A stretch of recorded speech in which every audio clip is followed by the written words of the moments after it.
Vous êtes à quelques semaines de rencontrer votre bébé et vous vous demandez « Mais qu'est-ce que je dois mettre dans ma valise ?»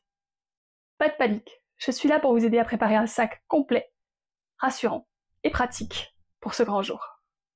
Aujourd'hui, je partage avec vous tous les essentiels que j'ai pris avec moi à la maternité pour mon bébé.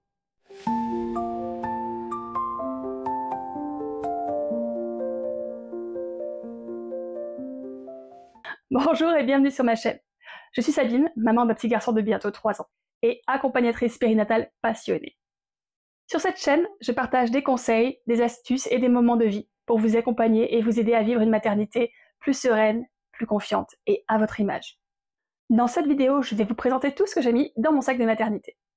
Si c'est votre première grossesse et que vous avez des milliers de questions, n'hésitez pas à liker, à vous abonner et à laisser vos questions en commentaire pour que j'y réponde dans une prochaine vidéo.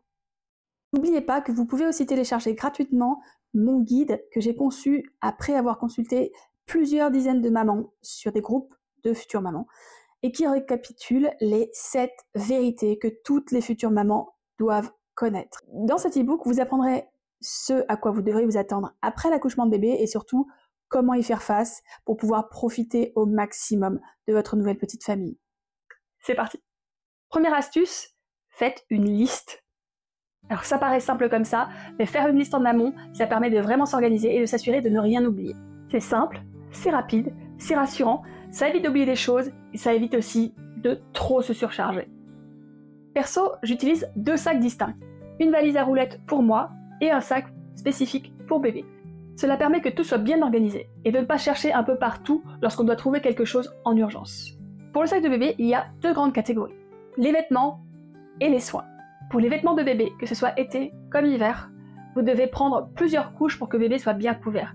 Il faut vous rappeler qu'à sa naissance, le bébé n'a pas les moyens de se réguler automatiquement lui-même pour sa température, donc il a vraiment besoin d'être emmitouflé, quitte à ce qu'il est un petit peu trop chaud et qu'au fur et à mesure on ajuste les couches. Alors pour ça, il faut évidemment prévoir un body, des petits bodys. Ça c'est pas vraiment le body que je recommande, c'est un body que j'ai, mais comme vous voyez, il n'a pas du tout été porté celui-ci. Pourquoi ? Parce que c'est un body classique, vous voyez, avec une ouverture en bateau, et c'est pas forcément le plus pratique quand vous avez un bébé pour la première fois. Donc ce que je vous recommande, c'est les bodys kimono. Alors, celui-là il est un peu grand, c'est un body 1 an, mais c'est pour vous montrer le modèle. En fait, le kimono, l'avantage, c'est que ça se ferme sur le devant. Alors ça, c'est un kimono à pression. Vous avez des kimonos avec des tirettes, c'est encore plus facile. C'est vous qui voyez, mais je vous recommande très très fortement de prendre ceux-là. C'est vraiment beaucoup plus facile à enfiler. Vous les mettez à plat, vous mettez bébé, hop une main, hop l'autre main, vous fermez, il n'y a pas besoin de passer par la tête, de machin, de gym. Quand c'est le premier bébé, on peut avoir peur de lui faire mal, et c'est bien d'avoir ce genre de vêtements-là qui sont pratiques à enfiler et sur lesquels on est assez serein. Pas besoin de se compliquer la vie pour rien. En plus du body, il faut toujours prévoir un petit gilet. Alors moi j'avais ce petit gilet blanc, parce qu'il est né au tout début du printemps, donc il faisait encore bien frais, il a neigé le lendemain de l'accouchement, voilà.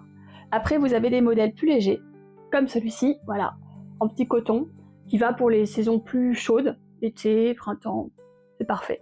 Encore une fois, les ouvertures, voilà, latérales, kimono, c'est génial, c'est pratique. Une fois qu'il a son body et son petit gilet, on lui met également, son pyjama. Alors ça, c'est un pyjama léger, pareil, c'est un truc que j'ai pas utilisé parce que, ouverture à l'arrière. C'est pas spécialement compliqué à enfiler, mais quand c'est un premier bébé, c'est un stress supplémentaire qui n'est pas forcément nécessaire, donc encore une fois, je vous invite à prendre des vêtements avec une fermeture à l'avant. C'est vraiment une façon de vous simplifier la vie et une charge mentale en moins, donc franchement allez-y. Donc là c'est un vêtement plus hiver et c'est typiquement un de ceux que mon fils a porté, j'ai encore les photos avec mon fils dedans. Donc voilà, et enfin la dernière couche évidemment ça va être la gigoteuse, notamment la gigoteuse pour le retour, mais ça si vous l'avez pas dans votre valise c'est pas grave puisque votre partenaire, compagnon ou un membre de votre famille peut vous l'amener après.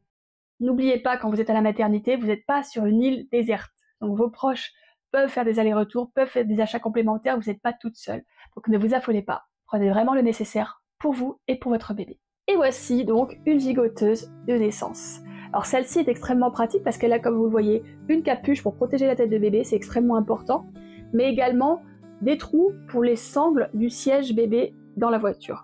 Cette gigoteuse, c'est bien sûr une gigoteuse d'extérieur, il y a des gigoteuses d'intérieur qui sont très très utiles à mettre dès que bébé et pas dans vos bras. Donc dès que vous le posez dans son lit, dès que vous n'avez pas bébé dans les bras, n'hésitez pas à le mettre dans une gigoteuse d'intérieur. Et généralement, les gigoteuses d'intérieur n'ont pas de capuche pour ne pas gêner bébé pendant son sommeil. Pour ce qui est des tailles, je vous recommande de prendre plusieurs tailles. Vous ne savez pas ce qui va convenir à votre bébé à sa naissance. Les estimations de poids ne sont que ça, ce sont que des estimations, donc ça peut varier assez largement. Moi, mon bébé, il faisait quasiment 800 grammes de moins que ce qu'ils avaient prévu. Voilà. L'avantage d'un bébé, c'est que ça n'a pas besoin d'être vraiment ajusté, puisque vous allez mettre tout un tas de couches, donc c'est pas grave si c'est un peu plus grand, ça peut être gênant si c'est trop petit. Donc n'hésitez pas à prendre peut-être 1 ou 2 body naissance et 3-4 body 1 mois, parce que les body 1 mois, vous allez forcément les utiliser à un moment donné. Et il y a même des bébés qui passent très très facilement du 1 mois au 3 mois en quelques semaines, même pas en 1 ou 2 semaines. On a le body, le gilet, le pyjama, la gigoteuse, et on peut également ajouter, selon la saison, une petite couverture. Alors celle-ci, c'est moi qui l'ai faite pour mon fils. Voilà, j'y suis particulièrement attachée et il l'utilise toujours. Voilà, petite couverture bien moelleuse. Vous n'avez pas besoin de la faire, vous pouvez l'acheter aussi. D'ailleurs, je tiens à préciser que tous les vêtements que je vous ai montrés jusqu'à présent sont des vêtements que j'ai achetés de seconde main, et c'est très largement suffisant pour un bébé, pour des vêtements que vous allez utiliser 2, 3 semaines, 4 semaines maximum avant que ça change de taille. C'est une très bonne façon de rester économique, de rester éco-responsable, et de faire durer des vêtements qui vont servir peut-être parfois 1 fois, 2 fois, 1 semaine, 3 semaines, pas plus. Donc vraiment, n'hésitez pas à prendre des vêtements de seconde main, surtout pour un premier bébé. C'est vraiment pas grave si c'est pas du neuf, vraiment. Toujours dans le sac de bébé, on passe maintenant aux affaires de soins et d'hygiène. Alors, la première chose que j'aimerais vous dire à propos de ça, c'est n'hésitez pas à investir sur des langes. C'est des tissus comme ça, vous en avez de toutes les tailles, alors c'est un très très grand, qu'on utilise notamment pour emballer bébé, par exemple après le bain, ou pendant que vous le changez, pour qu'il garde chaud, tout simplement. Vous avez un lange un petit peu plus court, un petit peu plus petit, celui-ci je l'utilise souvent, notamment pour l'allaitement. C'est pratique pour mettre bébé à l'épaule pour son rot, pour protéger bébé ou le bras pendant l'allaitement, pour essuyer bébé en même temps parce qu'il est assez grand, pour lui essuyer le visage s'il y a quoi que ce soit. C'est vraiment super. Et ça, c'est des toutes petites lingettes, pareil, c'est toujours du coton, que j'utilisais pour nettoyer mon fils. Bébé est extrêmement fragile à la naissance. La période de la maternité dure entre 3 et 7 jours, c'est pas très très long, et pendant tout ce temps-là, bébé, il se dépense pas, il transpire pas, il fait juste pipi caca, il mange, il dort, il n'a absolument aucun besoin d'être savonné. Donc laissez-le tranquille, laissez-lui le temps d'arriver, nettoyez-le tranquillement à l'eau. Il faut évidemment désinfecter la zone du nombril, et ça on vous l'expliquera à la maternité, c'est un autre sujet, mais il n'est pas nécessaire pour vous, dans votre sac de maternité de bébé, de mettre du savon. Bébé, quand il arrive, il est recouvert d'un petit film protecteur qui l'aide en fait à s'adapter à l'air ambiant, qui est beaucoup plus sec que ce qu'il a vécu dans le ventre de maman évidemment, et ça l'aide à adapter sa peau. Ça nourrit sa peau et ça le protège. Si vous utilisez des produits chimiques, il risque d'être trop agressif et d'abîmer ce film, et donc d'enlever la protection sur sa peau de tout jeune nourrisson. Donc idéalement, laver bébé à l'eau, ça suffit largement, et pour ça, moi j'utilisais mes petites lingettes de coton lavables. Si vous ne voulez pas utiliser des lingettes en coton, vous pouvez aussi utiliser des compresses. Alors, j'en ai plus, parce que mon bébé, il est grand. Mais n'utilisez pas de coton au début. Je vous montre ça, c'est les petits cotons que j'utilise maintenant qu'il est grand. N'utilisez pas ça au début, c'est des fibres qui peuvent s'effilocher, et ça, c'est super dangereux, notamment au début dans le nombril du bébé, qui est en cicatrisation. Donc, n'utilisez pas de coton quand vous toilettez votre nouveau-né à la maternité. Utilisez plutôt des compresses. Normalement, on vous en fournira, et s'il n'y en a pas assez, n'hésitez pas à demander à votre conjoint, conjointe, partenaire, ou membre de la famille de vous en ramener. Ça se trouve n'importe où en pharmacie, c'est vraiment très facile à trouver. Mais surtout, évitez le coton au début, pour éviter qu'il y ait des petites bouloches qui aillent dans la cicatrice du nombril, ou qui se coincent dans le cou, les oreilles, etc. C'est pas terrible. Et une fois qu'on l'a bien nettoyé, évidemment, prenez les crèmes les plus légères que vous avez, prenez les crèmes les moins parfumées. Si vraiment vous en avez besoin, vous pouvez utiliser une application comme Yuka pour identifier les produits les plus ou moins bonne qualité pour votre enfant. Maintenant, on passe au sac de maman, donc à la valise en fait.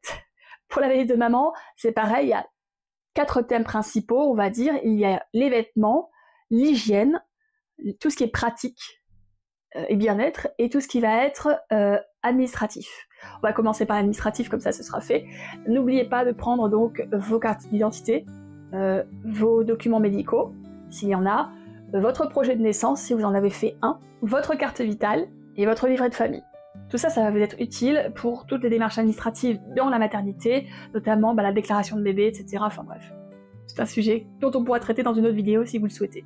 N'hésitez pas à me le dire dans les commentaires. Ensuite, il y a les vêtements. Alors les vêtements, le mot d'ordre, c'est confort. Vous n'allez pas faire de défilé de mode. Vous n'êtes vraiment pas là pour ça et personne ne va vous juger.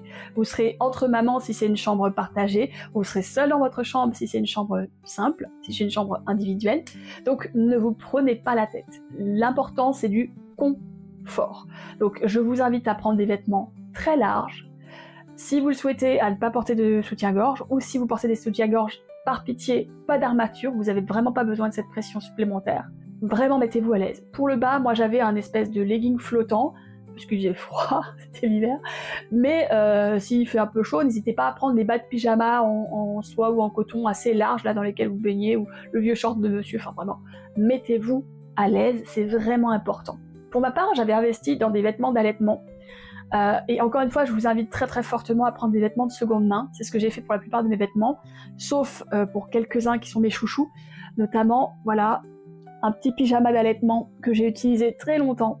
Comme vous voyez, il est très pratique parce qu'il se déclipe sur le côté, donc vous êtes facilement habillé et déshabillé, c'est vraiment très confortable, vous n'avez pas besoin d'enlever les manches ou quoi aux caisses. En termes de quantité, vous n'avez pas besoin d'en prendre des kilos, parce que au pire, encore une fois, vous n'êtes pas sur une île déserte, vous pouvez demander à votre partenaire de les prendre, de les laver, de vous retourner votre stock, etc. Même si vous souhaitez faire un stock de vêtements, et c'est très bien pour être sûr d'en avoir assez, vous n'êtes pas obligé de tout emmener à la maternité à J1.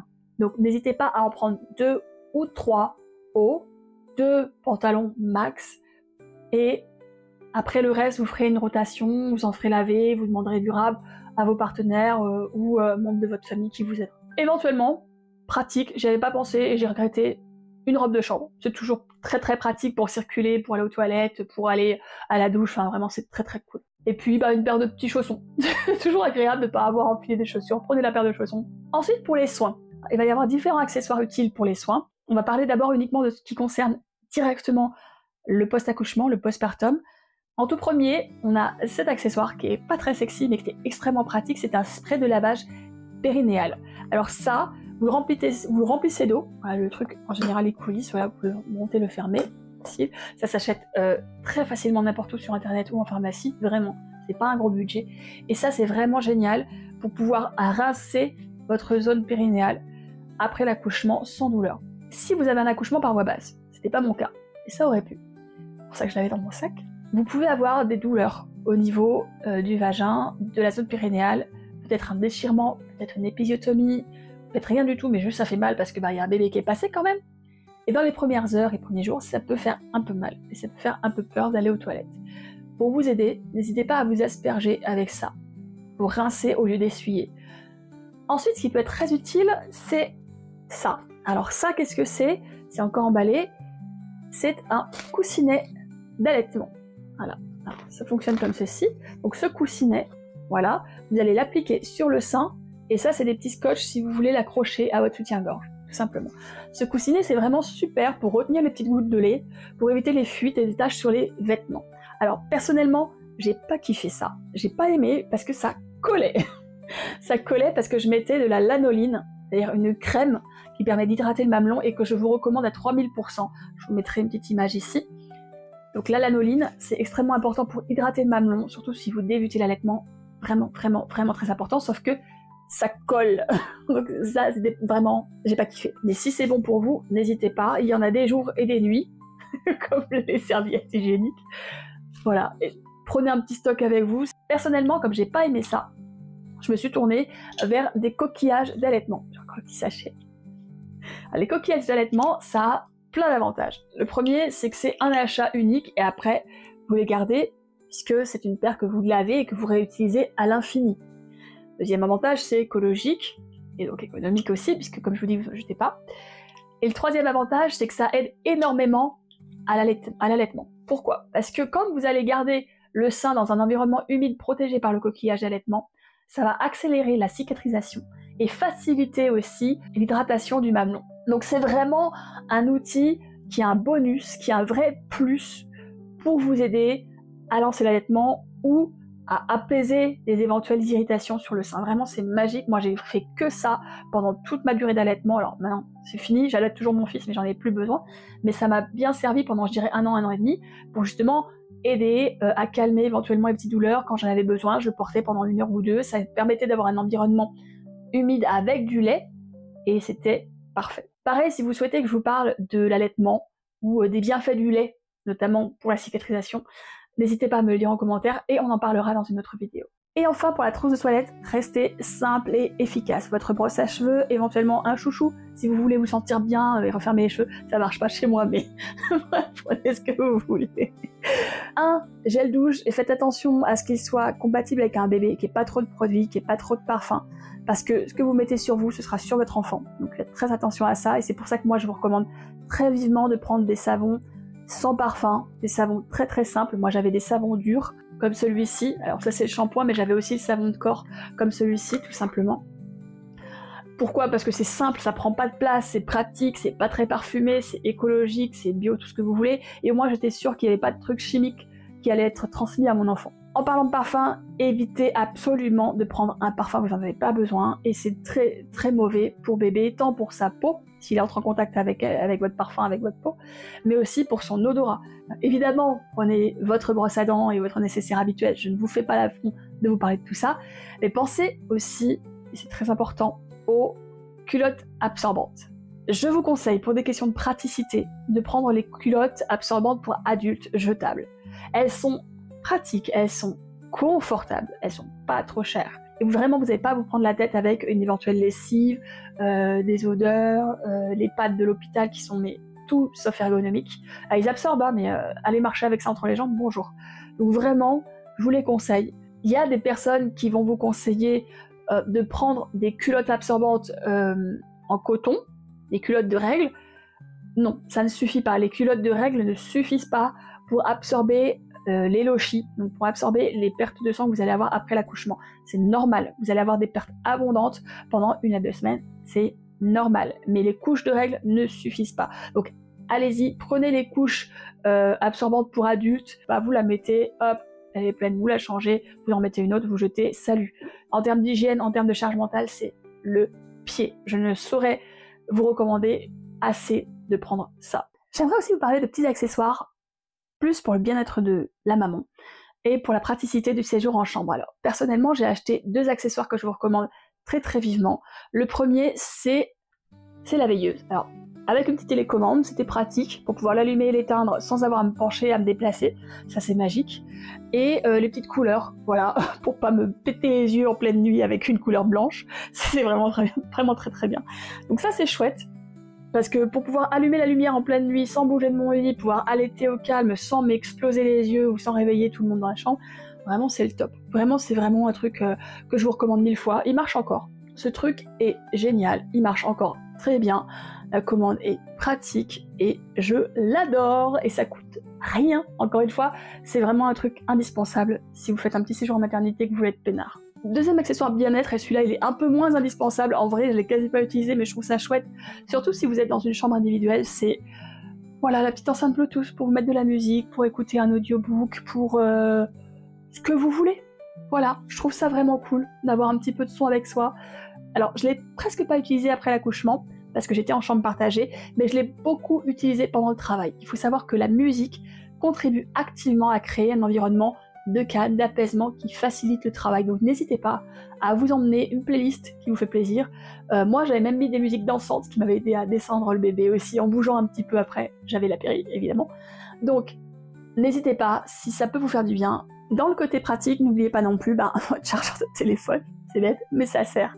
Une petite tablette si vous le souhaitez pour pouvoir lire, consulter les messages, regarder des vidéos, c'est hyper pratique, c'est plus simple qu'un ordi quand même. Je vous conseille aussi de prendre des bouteilles d'eau ou des petites briques de boisson avec une paille. Ça c'est des choses que vous pourrez boire avant et après l'accouchement très facilement. Et qu'on vous empêchera pas de boire, et vraiment le truc de la paille, c'est bête mais c'est tellement pratique, c'est tellement bien. Vraiment, n'hésitez pas. Et enfin, chaque accouchement est unique, chaque famille est unique, donc pensez aussi à prendre des choses qui vous font plaisir, vous. N'oubliez pas aussi de communiquer avec votre hôpital. Chaque lieu, chaque équipe a ses propres règles et il est important de les respecter et de travailler en équipe avec les équipes médicales qui vous reçoivent. N'oubliez pas donc de leur communiquer votre projet d'accouchement, mais aussi de les écouter dans le retour qu'ils vous font de ce qui est possible et de ce qui ne l'est pas. Est-ce qu'ils autorisent les snacks? Est-ce qu'ils autorisent à boire ou à manger dans la chambre d'accouchement ou pas? Dans la chambre de travail ou pas? Est-ce qu'il y a une salle nature si vous souhaitez accoucher physiologiquement? Est-ce que vous souhaitez la péri? Ce sont des choses qu'il faut vraiment communiquer en amont. Là encore, ça peut faire l'objet d'une autre vidéo si vous le souhaitez, où on peut parler en détail de toutes ces préparations en tandem, en équipe, avec l'équipe médicale du lieu où vous allez accoucher. Et vous, qu'avez-vous mis dans votre sac de maternité? Est-ce qu'il y a des indispensables que vous me conseillez d'ajouter ou que j'aurais oublié? Partagez vos idées en commentaire. J'adore lire vos astuces et vos partages d'expérience. Merci beaucoup d'avoir regardé cette vidéo jusqu'au bout. Si elle vous a plu, n'hésitez pas à laisser un petit like, à vous abonner et à partager à de futures mamans dans votre entourage. On se retrouve très vite pour de nouvelles vidéos. Prenez bien soin de vous. À bientôt!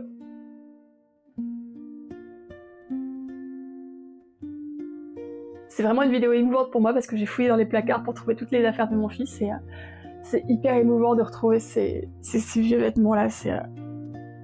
Je craque. Ah, le petit gilet, je fonds.